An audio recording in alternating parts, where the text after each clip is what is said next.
کہ آدمی جب دیندار ہوتا ہے تو اس کے ساتھ رہنے والا بور نہیں ہوتا، خشک زندگی نہیں ہوتی، تازہ بارونق ساتھ رہنے والا زندگی کا لطف اٹھاتا ہے۔ عام طور پہ جو لوگ اسلام سے دور ہوتے ہیں وہ سمجھتے ہیں اسلامی زندگی اختیار کریں گے تو انجوائے کیسے کریں گے،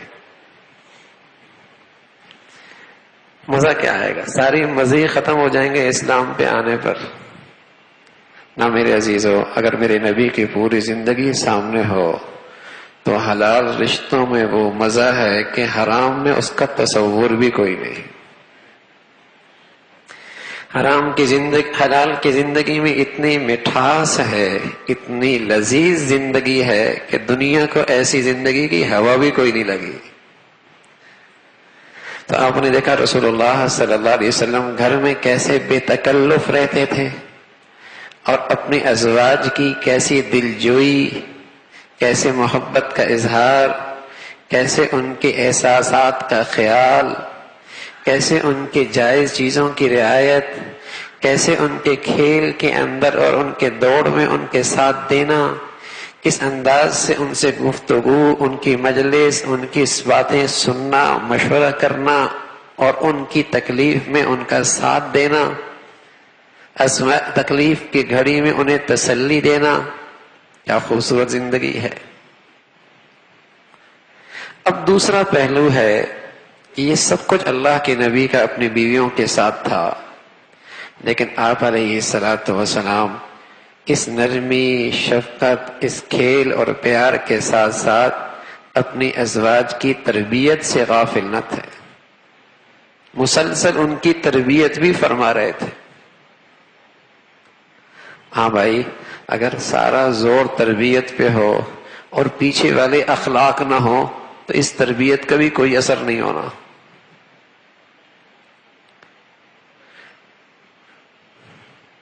ڈنڈا ہاتھ میں ہے، نماز کیوں نہیں پڑھتے، پردہ کیوں نہیں کرتے، یوں کیوں نہیں کرتے، اور اپنی زندگی کا حال کیا ہے، ایسے تند مزاج ہے کہ اللہ پناہ۔ تو اگر پہلے اخلاق کوئی نہیں تو اگلی تربیت کا بھی فائدہ کوئی نہیں، اور اگر پہلی زندگی نبی علیہ الصلوۃ والسلام کے سامنے ہے، دوسرا نہیں ہے، تو میرے عزیزو تب بھی گھر پہ زندگی کے مثبت اثرات نہیں آئیں گے، اس لیے کہ جب تک اس عورت کا اللہ سے تعلق استوار نہیں ہوگا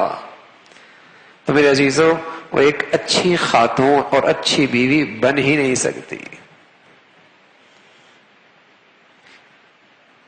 اس لیے کہ جب ازواجی زندگی کی رشتے کی بنیاد للہیت پر، ایمان پر ہوتی ہے تو وہ وفاداری پائیدار ہوتی ہے۔ اگر مادیت کی بنیاد پر رشتہ کھڑا ہے